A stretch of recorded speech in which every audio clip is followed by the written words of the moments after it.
Zehra,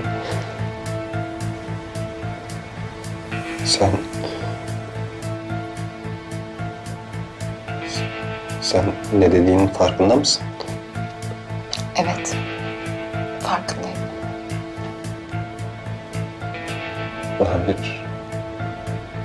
Hayır, olmaz. Ben buna izin vermem.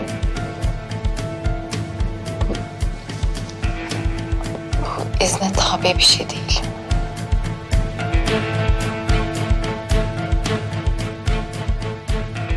Öyle senin iznine hiç değil. Yani bitecek mi?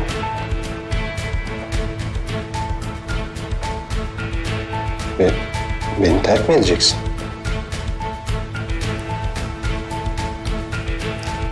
Sen beni terk ettiğin için gidiyor olma ihtimalimi düşündün mü hiç? Ben mi seni terk ettim? Zehra, sen ne diyorsun, ben anlamadım. Her zaman giden terk ediyor gibi görünse de aslında böyle olmuyor.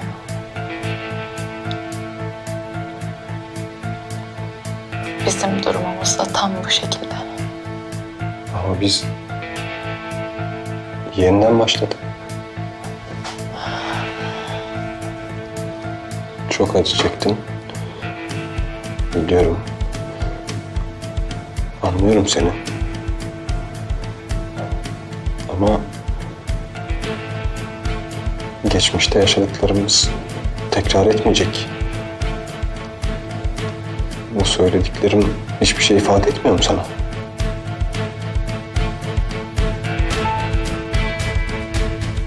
Zehra.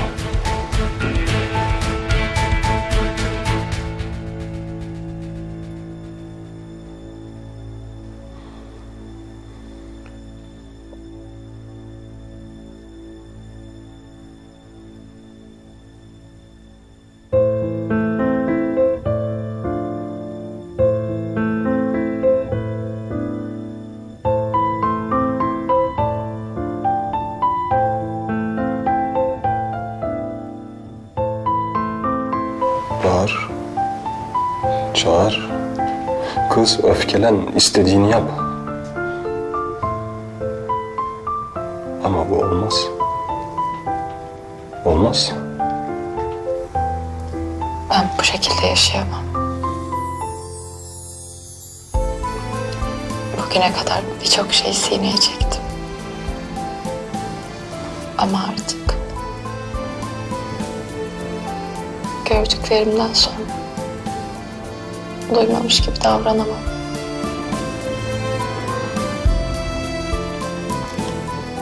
Yaptığın şeyi yok sayamam. Zehra.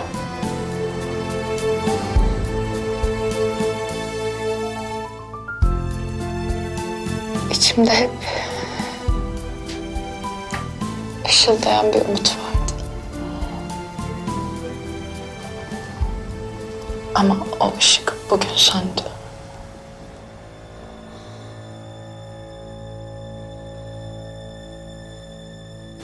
Günaydın. Günaydın. Günaydın.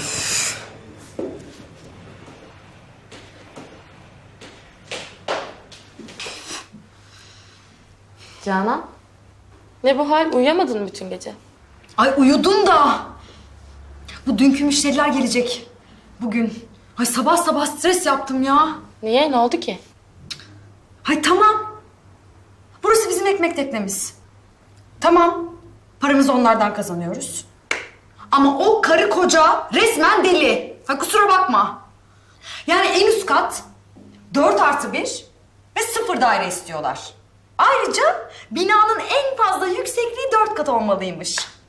Kadın bir de dubleks istiyor ya. Ya da 3. veya 4. katı kendilerine ait olacakmış. Vallahi senin anan güzel mi diye soracaktım. Vallahi tuttum kendime. En azından ne istediklerini biliyorlar. Onunla avunalım. Ay dalga geçme. Ben yan tarafa geçeyim.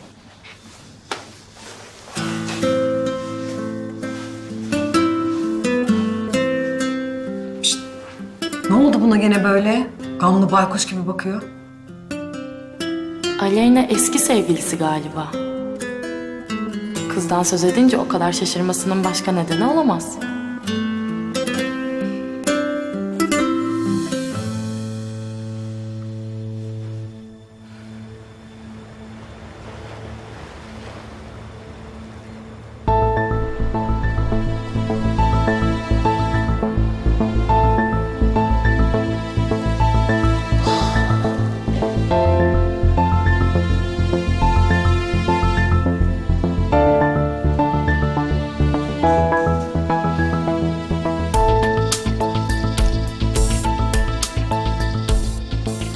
Ömer. Toplantıya başlar mıyız? Her şey hazır. Seni bekliyoruz. Ben siz yap. Neyin var? Pek iyi görünmüyorsun.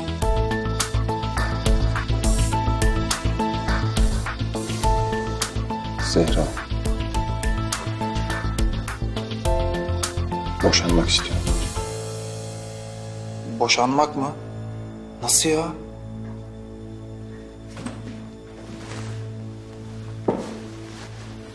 Peki sen? Yani boşanmak istemediğini biliyorum tabii de.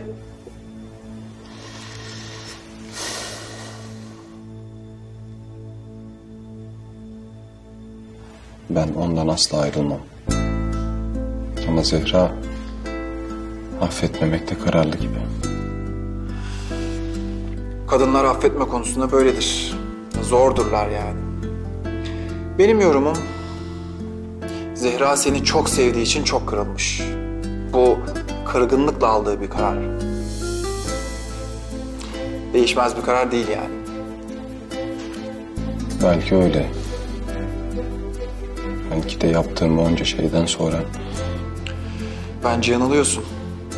Eğer senden boşanmak istemeseydi sevgisinden şüphe edebilirdim. Ama bu durumda değil. Şu an ne yapıyorsa hala seni sevdiği için yapıyor. Böyle aniden boşanmak istemesi de bu yüzden. öyle mi diyorsun? Kesinlikle. Beni sevdiğini düşünüyorsun. Yoksa bu kadar canını acıtan bir kararı bu kadar çabuk almazdı. Emin ol, aldığı bu kararda en az senin kadar onun da canı yanıyor. Ömer Bey, Nihat Bey, toplantı için sizi bekliyorduk. Ben geliyorum. Tamam. Sağ ol.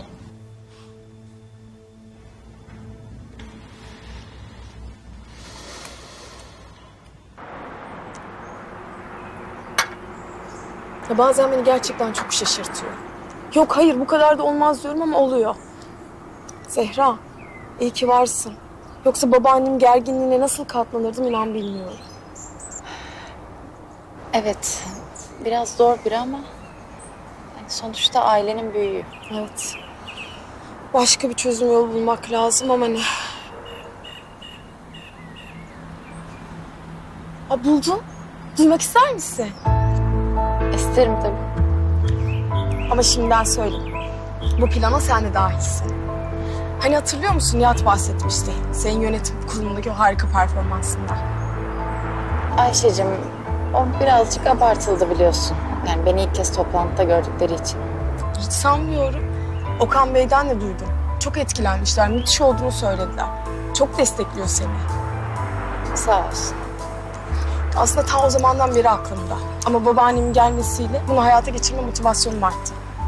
Bak şimdi, ben diyorum ki birlikte holdingde ya da holdinge bağlı şirketlerin birinde çalışmaya başlayalım mı? Ne dersin, çok güzel olmaz mı? Olabilir tabii.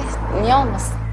Hatta bak şimdi şöyle de yapabiliriz. Ya, keşke ben de gelebilseydim ama çok işim var biliyorsun. Yani insanlara söz vermeseydim bırakıp gelirdim. Sen bunları hiç düşünme Salim. Hastasın zaten. Bu halde nasıl geleceksin? Yola çıkıp kendini perişan mı edeceksin Allah aşkına? Sen de görüyorsun abla, iyiyim, bir şeyim yok. Öyle. Çok şükür iyisin. Şükretmeyi unutmamak lazım. Bir soran olursa Salim, Eltim'in babasının cenazesine gidiyorum. Ay kim Salim gelmedi mi diye soracak ki. Hem soran olursa ben izah ederim, merak etme sen. yine de yalnız gitmen içime sinmiyor ya. Neyse. Asıl ben seni düşünüyorum. Bir başına ne yapacaksın? Şimdiden aklım sende kalmaya başlayacak. Canan var ya abla. Var da Canan işte. Ya olsun, kaç günlüğüne gidiyorsun ki zaten. Hemen gidip döneceksin. Abla hadi bırak. Otobüse gecikeceğiz, bırak bana. Ay tamam. İnşallah bir şey unutmamışımdır.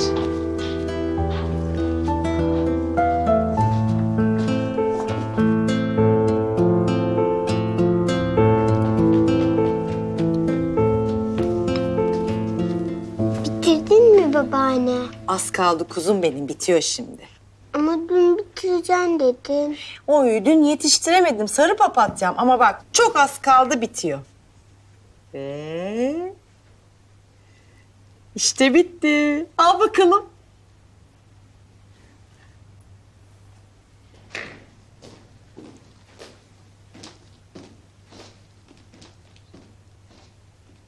Anne bak, güzel olmuş mu? Bakayım. Çok güzel olmuş anneciğim. Hala ellerine sağlık. Gerçekten çok güzel olmuş. Ay kızlar, beğenmenize çok sevindim. Anne biraz elimde tutsam olur mu? Sonra asalım. Olur anneciğim. Zaten önce çerçeveletmeniz lazım. Şimdilik dursun elimde. Müsaadenizle.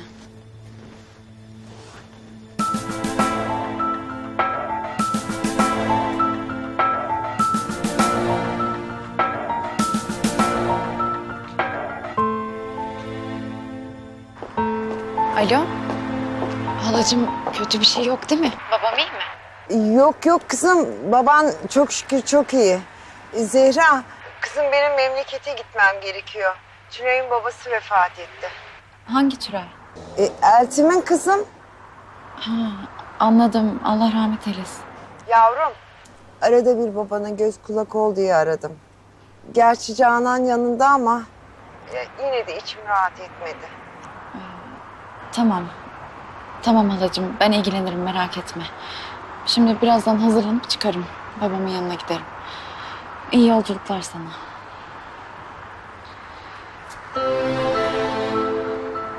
Büyük babaanne bak, güzel olmuş mu? Canım, ben pek anlamam bunlardan. Zaten pek de hoşlanmıyorum. Ayşe'cim, Asya'nın daha sofistike zevki gelişmesi için bir program hazırlamamız lazım. Bu evdeki ortam onun sanat zevkinin gelişmesine engel oluyor.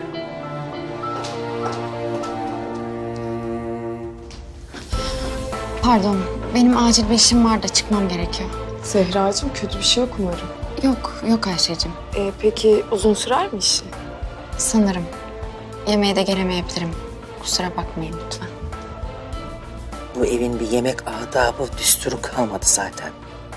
Ay su damlam, ben de seninle geleyim. Hem Asya'ya atkılık yün falan alacağım. Olur tabii. Ben bir odaya gideceğim. Kapıda buluşuruz. Anlaştık kızım. Babaanne renkli olsun. Tamam kuzum. Renkli olsun. Hadi güle güle. Görüşürüz.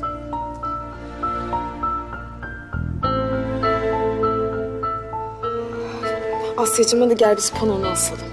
Yatağın başına asalım ama. Tamam, nereye istersen.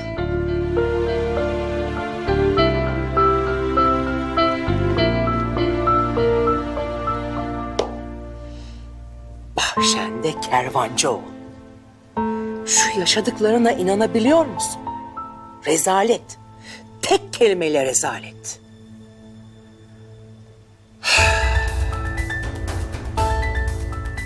Ömer, bunu benden nasıl sakladın ha? Bunun izahı olamaz. Bu yaptığın çok insafsızca. Hem bana hem karıma.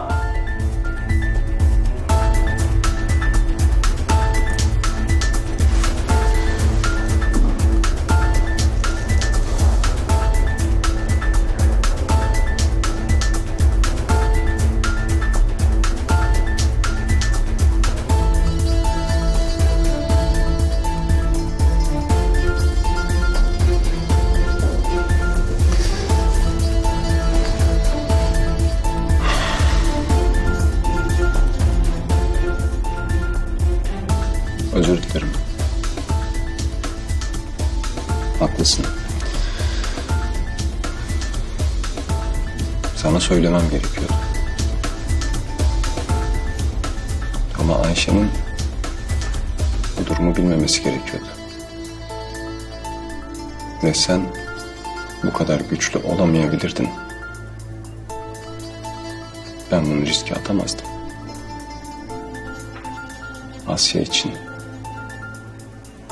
Ayşe için senin daha güçlü olman gerekirdi Nihat. Ve bunun için de hiçbir şey bilmemen daha doğruydu.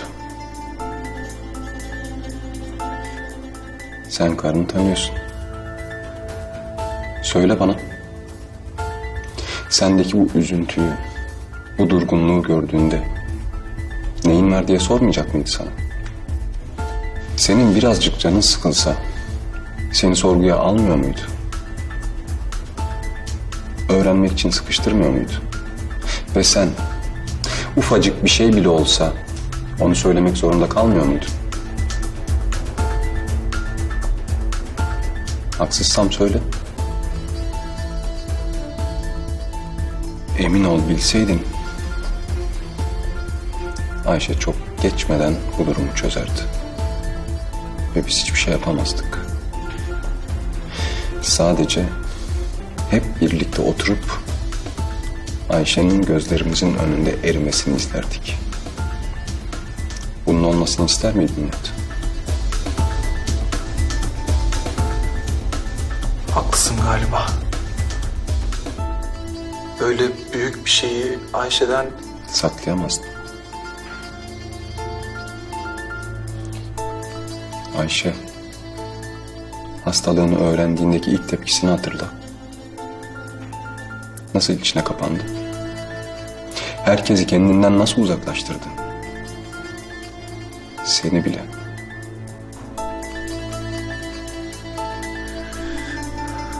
Evet. Çok zor zamanlardı. Bu gerçeği sana hiç kimseye söylememek, her şey yolundaymış, hiçbir problem yokmuş gibi davranmak ve Ayşe'nin gözünün içine bakarak bunları yapmak çok zor olmalı. tahmin edemeyeceğin kadar zor Nihat. Eğer Zehra olmasa, onun sabrı, özeni,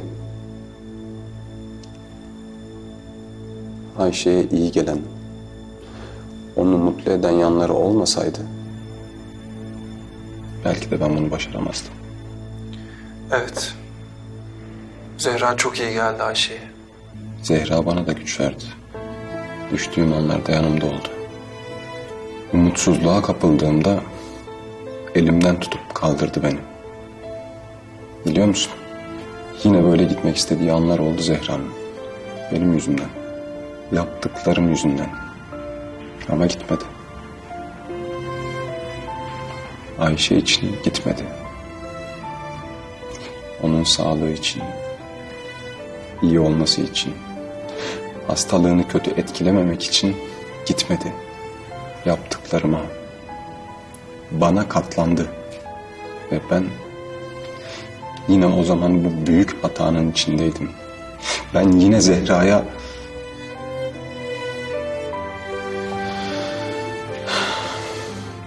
Zehra, boşanma kararını niye bu kadar çabuk aldı sanıyorsun? Ayşe tamamen iyileştiği için. Eğer Ayşe'nin hayati tehlikesi olsaydı Zehra yine kendini feda ederdi.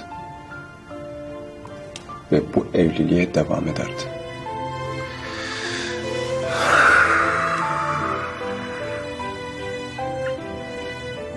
Lan ben hala duyduklarıma inanamıyorum.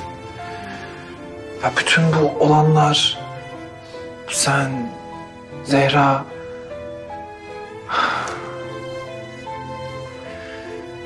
Ömer, ben sonsuza kadar sana ve Zehra'ya minnettar kalacağım. Şimdi neden ondan vazgeçmediğini daha iyi anlıyorum.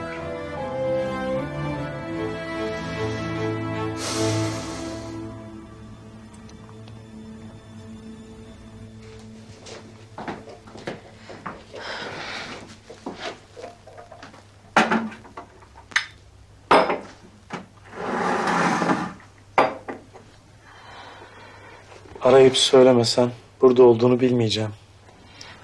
Canının çektiği bir şey yapayım diye aradım baba. Yoksa sürpriz yapacaktım size. Yok yok, iyi ki aradın. Hem öğle yemeğini evde yedim, hem birlikte çay içiyoruz. Afiyet olsun. Hazır kimse yokken de biraz sohbet ederiz.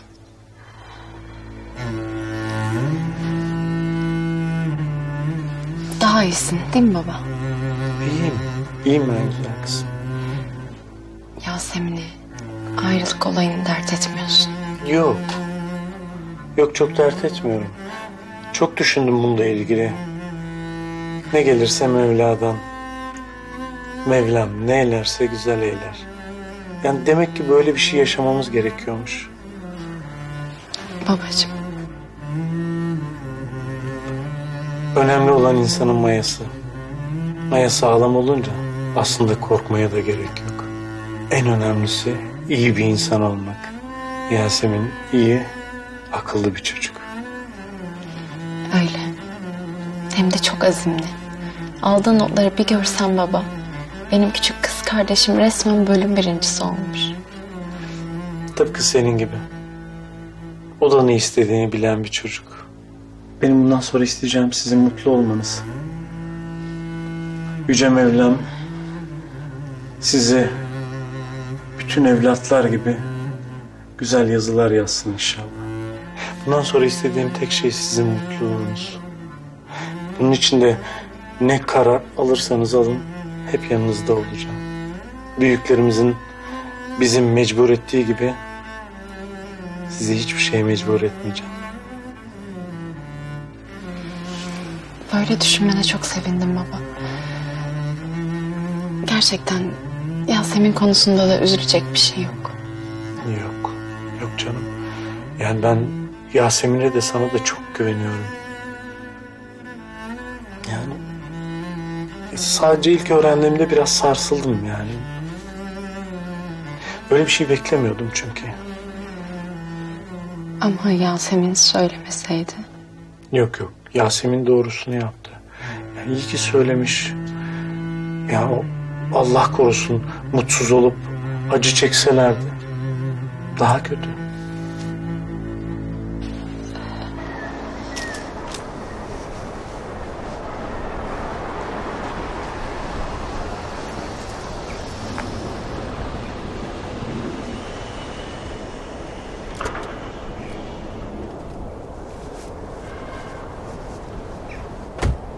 Dostum, bu mahalle sana hiç yaramamış. Buluşmak için bile varoş yerler seçiyorsun ya.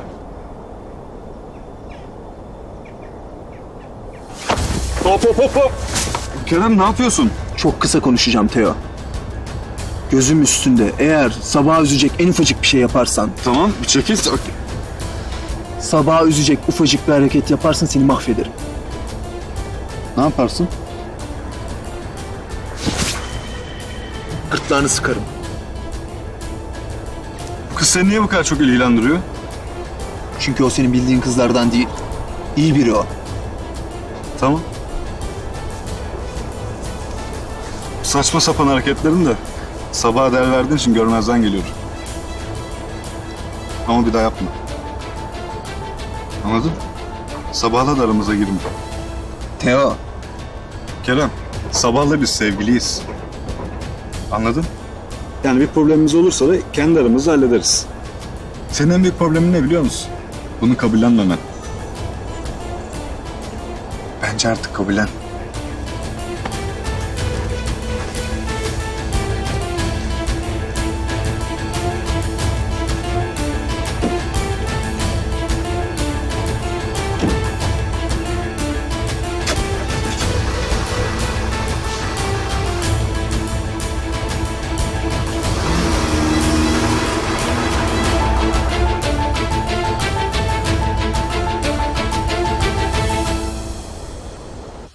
Güzel kızım benim.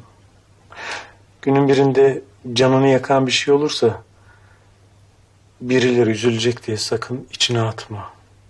Ağır yüklerin altına girme. Bu sana baba nasihat.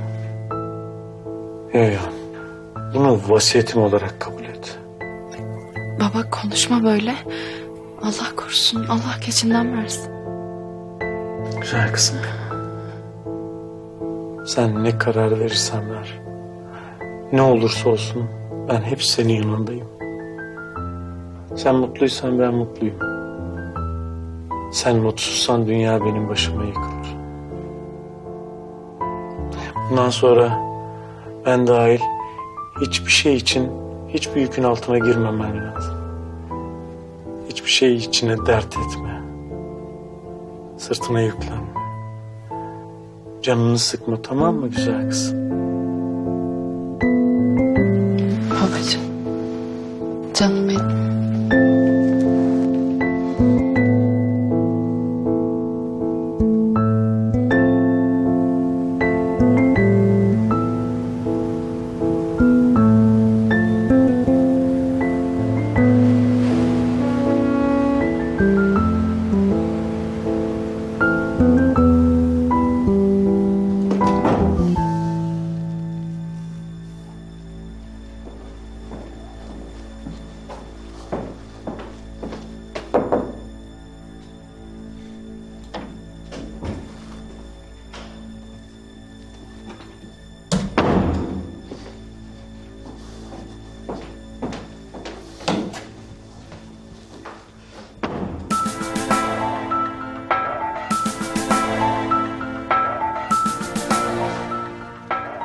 Birini mi arıyorsun? Zehra'ya bakmıştım. Zehra çıktı ama nereye gittiğini söylemedi. Eşin dışarı çıkıyor ve bize nereye gittiğini söylemiyor. Zehra bir yetişkin. İstediği yere gidebilir.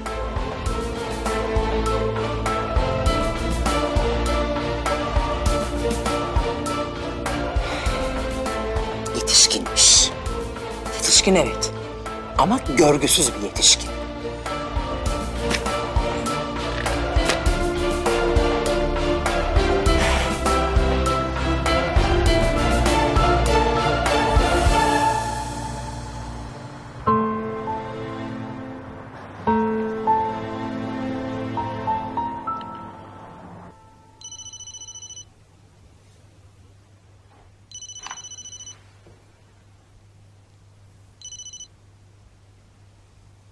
Kim arıyor kızım?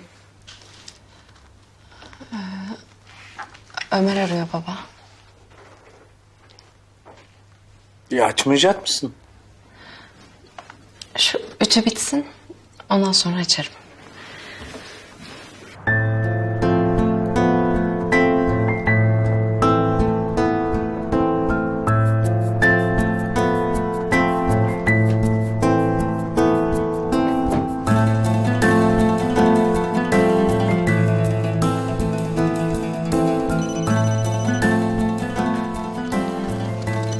Evladım açsana. Önemli bir şey vardır belki.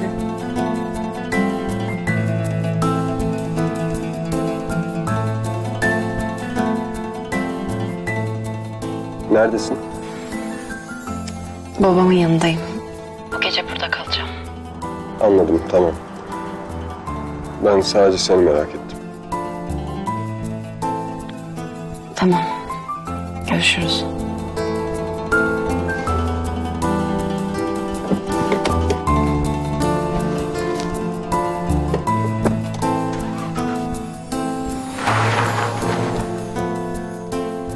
Nasılmış Ömer oğlum? İşleri güçleri yolunda mı? İyi. İyi. Çalışıyor baba. Ben bunlar karışmadan götüreyim asayım.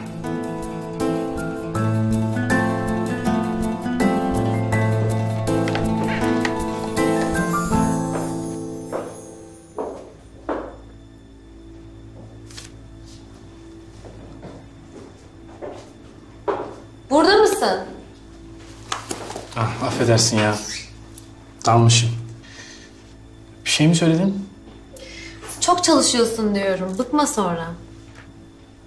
Yok, bıkmam. Çalışırken fark ettim. Özlemişim bu işleri ya. Nostalji diyorsun yani. Yani rakamlarla çok büyük bir geçmişim yok. Ama iyi geldi. Sevindim.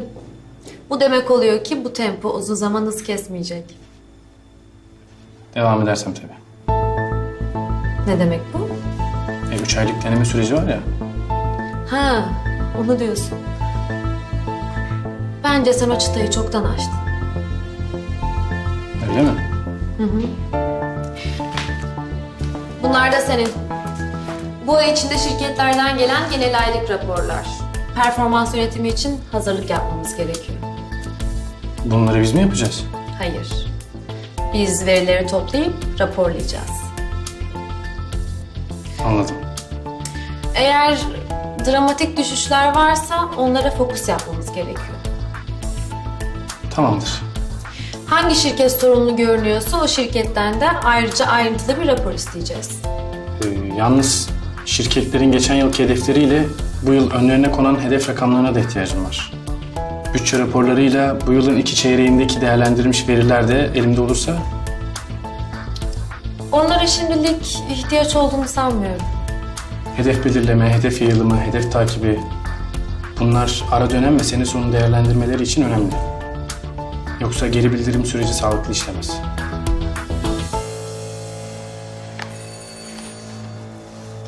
Şükran teyze gelecekti, ben bakarım.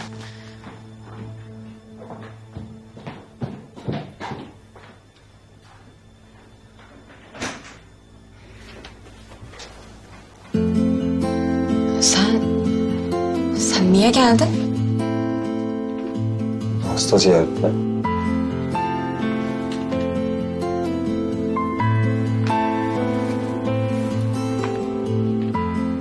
Geçebilir miyim?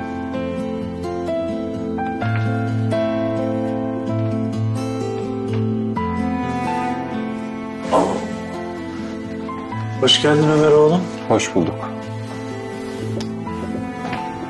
Nasıl? Daha iyi misiniz? İyiyim, iyiyim.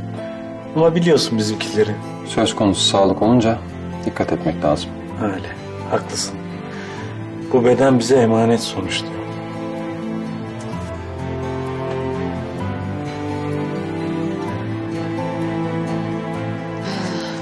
Benim mutfakta işlerim vardı. Ona bakayım. Tamam yavrum. Sen nasılsın? İşler güçler yolunda mı? Her şey yolunda çok şükür. Sıkıntı yok.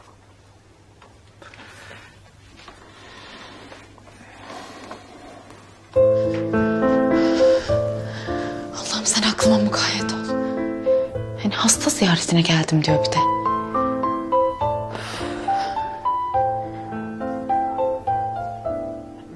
Ne yapmaya geldim ben buraya şimdi?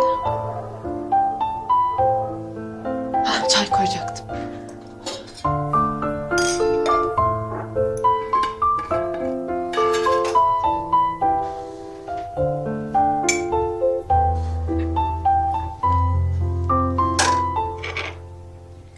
geleceğini söyleseydin Can getirirdi.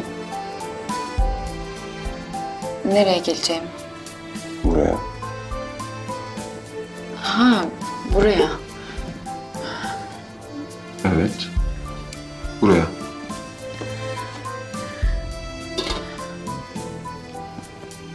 Ben aniden karar verdim. Halam aradı, gidiyorum deyince babam yalnız kalmasın diye geldim. Tek sebebi bu yani. Neyin? Buraya gelmenin. Aha, evet.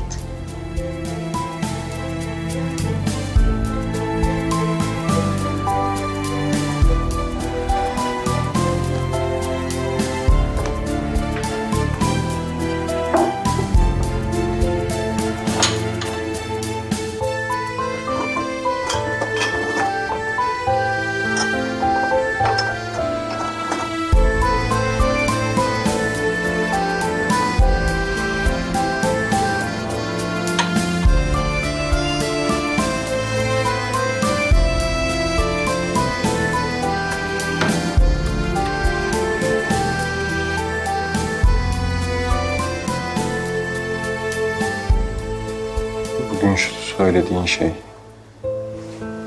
geleceğimizle ilgili. Bunu daha sonra konuşsak. Ben bunu çok düşündüm. Ve böyle bir şey olmasını istemiyorum. Sonra dedim. Şu an bunu konuşmak için uygun bir zaman değil. Hem babama anlatmadım. Anlatmadım. Anlatamadım. Henüz. Anladım. Tamam.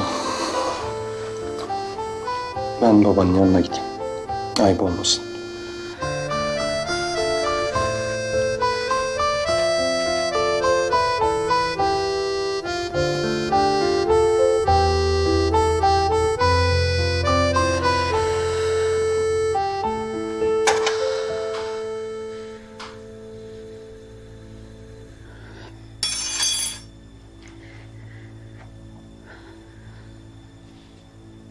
Siz ne yaptınız? Koray'ın yerine birini bulabildiniz mi? Yok. Daha değil. Yani Koray gibi birini bulmak kolay değil. Ayrıca yeni birini işe almak hiç içimden gelmiyor. Gitmeye hiç niyeti yok. Kusura bakmayın. Sizin elemanı da biz kaptık. Estağfurullah.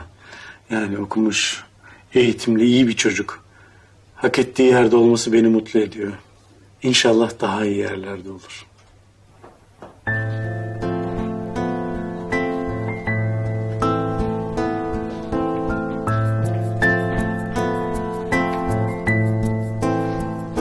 Sağ ol güzel kız.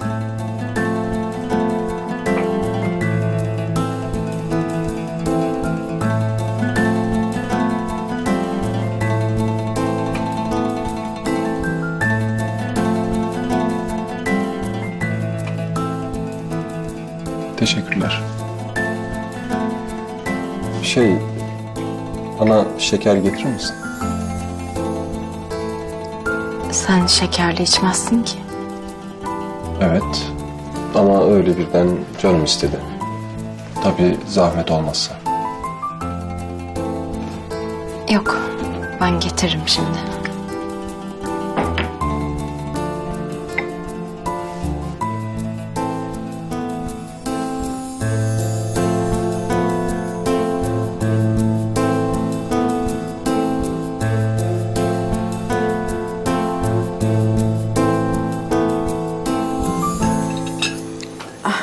Ellerine sağlık Zehracığım. Hepsi çok güzel olmuş. Afiyet olsun. Gerçekten güveç çok güzel olmuş. Ben biraz daha alabilir miyim? Tabii. Ama biraz fazla yedin sanki. Sen bu kadar yemezdin. Evet öyle. Ama çok lezzetli olmuş. Ye evladım ye. Gençsin sen, afiyet olsun. Gerçekten çok lezzetli olmuş. Ette, sebzelerde lokum gibi. Kızımızın eli çok lezzetli. 2 yumurta bile kırsa fark ederim. Bunu Zehra yapmış derim. Evet, biliyorum. Afiyet olsun. Ben hiç sevmiyorum yemek yapmayı vallahi. Ama denediğinde de bir olmuyor zaten. Enişte, sen çok şanslısın. Zehra hep böyle döktürür işte bir şeyler. Evet, öyleyim, çok şanslı. Gerçi sizin evde yemeklerinizi yapan hizmetlileriniz vardır tabii ama... Hediye abla aileden biri Canan. Herkes öyle görüyor. Hizmetli gibi değil. Evet, Hediye abla aile büyümüş sayılır. Ne iyi. Aferin, aferin. Ay neyse ne.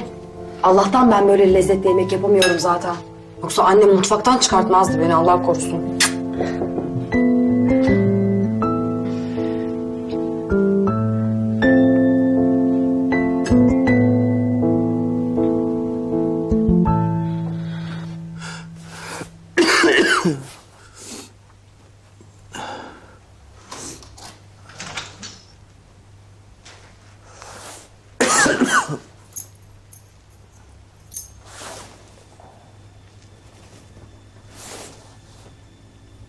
Oho. Böyle mi karşılanıyorum ya? Daha yemek bile hazır değil. Vallahi çok bitkinim Koray. Kolumu kaldıramıyorum. Ha. Hasta mı oldun sen? Evet, gerçi birkaç gündür kırgındın. İlaç aldın mı? Doktorlar ne der bilirsin.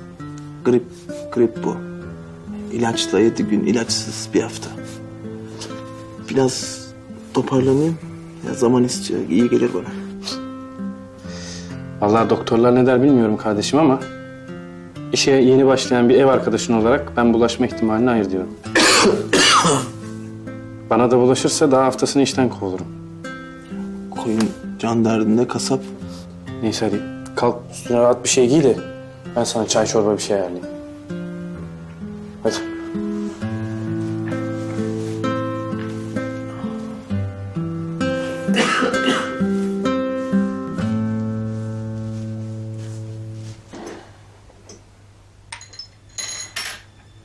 Vakit bayağı geç oldu. Ben yavaş yavaş kalkayım. İstersen biraz daha bekle Şükran teyze. Ömer eve giderken seni bırakır. Aslında ben bu gece burada kalırım diye düşünmüştüm. Olmadı sizi bırakır, geri dönerim. Kalmasan daha iyi olur aslında. Hem yarın işe gideceksin. Yedek kıyafetin de yok. Hatırlattığın iyi oldu. Can'ı ararım, sabah getirir. Hem diyorum ki ben birkaç tane gömlek getireyim. Burada bıraksam hiç fena olmaz. Getir evladım. Bir istiyorsan getir, dolaba sarıp durur. Can'ı arayacaksın yani. Evet, Can getirir. Ben müsaade isteyeyim. Ben bırakırım sizi. Sağ ol evladım ama hiç gerek yok. 2 adımlık yol. Olur mu öyle şey? Yalnız gitmenize izin vermem. Peki, ne diyeyim? Ay Allah aşkına kimse rahatsız olmasın. Biz gideriz. Abla bant verecektim ya sana. Aa evet Salim, alayım onu. Unutuyordum az kalsın. Yazlıkları koliledim de bantlamazsam toz oluyor sonra. Sağ olasın. İyi akşamlar. İyi akşamlar. İyi akşamlar. Zehra, ben annemin odasında yatarım. Siz benim odama geçin. Canım hiç gerek yok. Ömer salonda uyur. Koltukta mı uyuyacak çocuk? Olur mu öyle şey canım? Canan'ın odasında kalırsınız. Ya da benim odamda kalırsınız. Yok baba. Sen rahat uyu. Hem zaten daha iyileşmedin. Ben Canan odasını hazırlarım bize.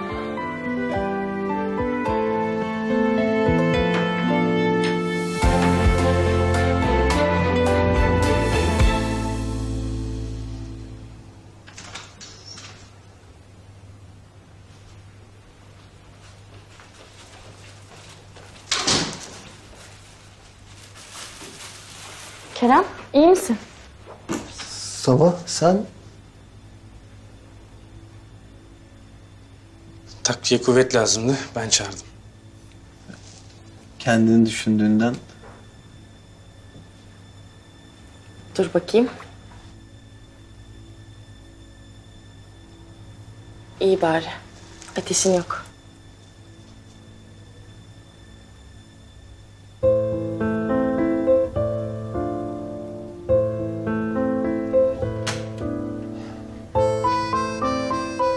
Nasıl olmuş? Hı hı, olmuş. Görmedin ama. Görüp öyle söyleseydin.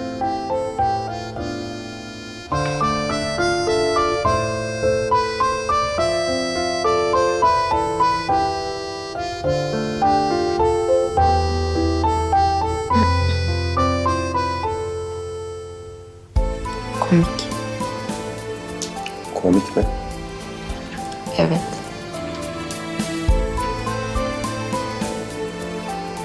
Haklısın. Komik görünüyor. Ama sayemde gece gece iyi eğlendim. Kabul et.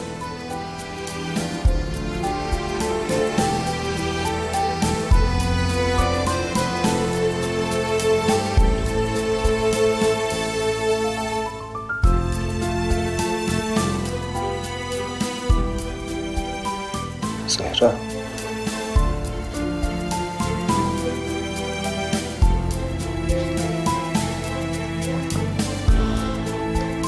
Affet beni.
Senden asla ama asla vazgeçmeyeceğim.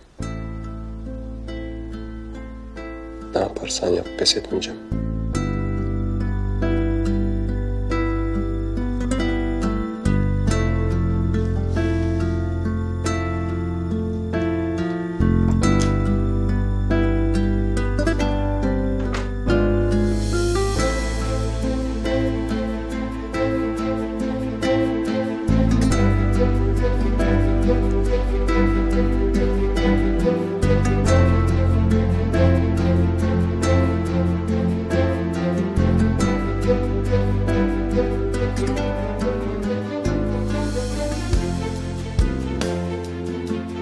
Günaydın baba.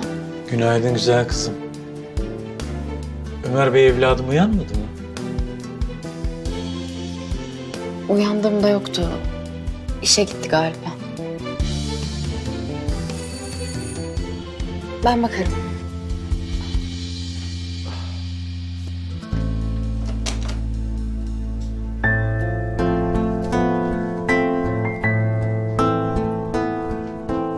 Sen niye geldin?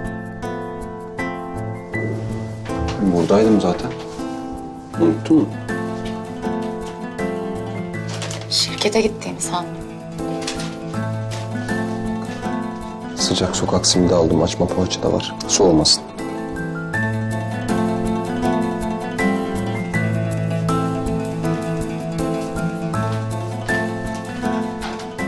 Nereye babacığım? Atölyeye kızım. Ama saat daha çok erken. Bir müşteriye söz verdim. Kahvaltı yakalamayacağım. Yani sözünü tutmamak olmaz. Haklısınız tabii ama Zehra da haklı. En azından bir şeyler yiyip öyle gitseydiniz. Merak etmeyin siz. Ben atölyede hallederim, atıştırırım. Babacığım ama mutlaka bir şeyler ye. Bak işe güce dalıp ihmal etme olur mu? Hatta ben sana hemen hazırlayayım bir şeyler. Yok yok güzel kızım. Ben hallederim. Merak etmeyin siz. Ayakta durmayın. Gidin güzel güzel kahvaltınızı yapın siz de. Hadi Allah'a ısmarladık. Güle güle baba. Güle güle.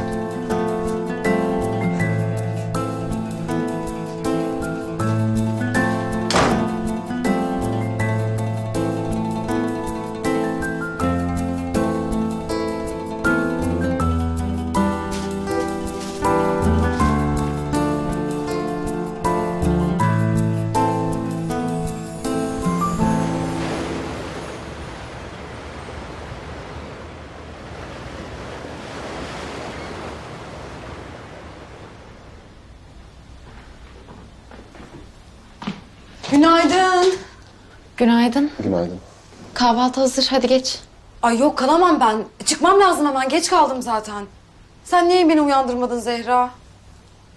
Uyandır demedin ki. Söyleseydin uyandırırdım. Söylemedim değil mi? Neyse. Hadi ben kaçtım. Sabah şimdi bir ton afra tafra yapar çekemem yani. Kolay gelsin. Görüşürüz.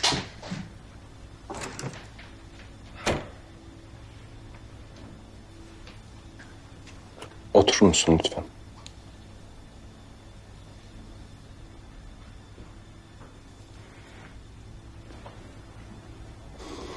Artık yalnız olduğumuza göre konuşabiliriz.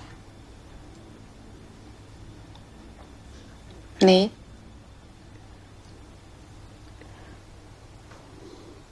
Boşanma meselesini.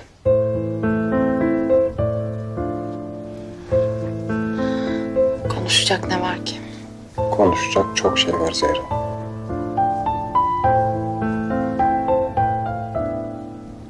Peki.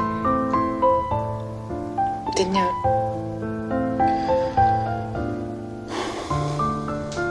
Benim fikrimi sormadan bir karar aldım. Ama ben boşanmak istemiyorum.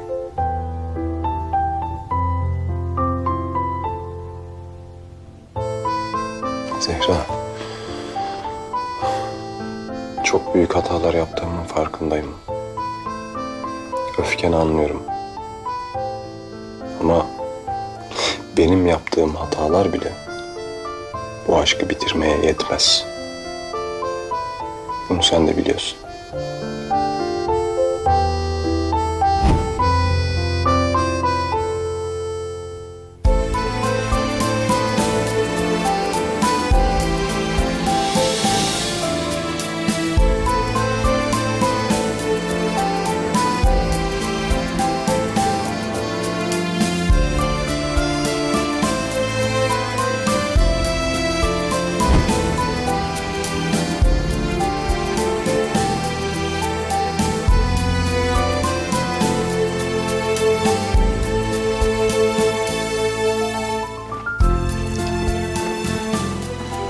Zehra.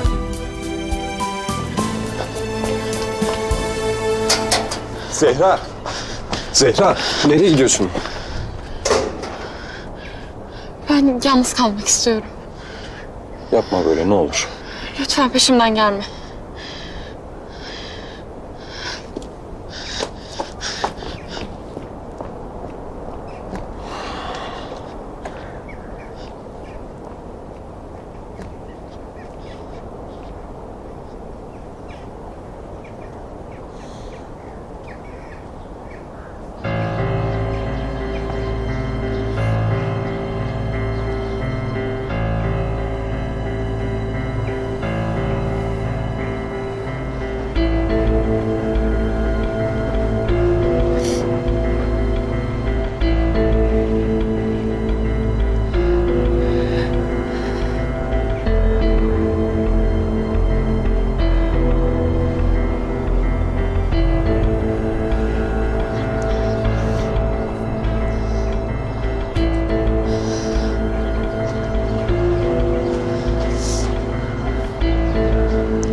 Alo. Halil Bey, ben Zehra. Zehra Kervancıoğlu. İyiyim. Yani iyi olmaya çalışıyorum.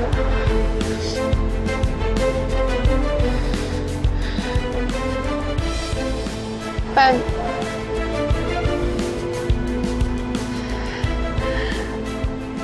boşanma davası açmak istiyorum. Ömer Kervancıoğlu'ndan boşanmak istiyorum.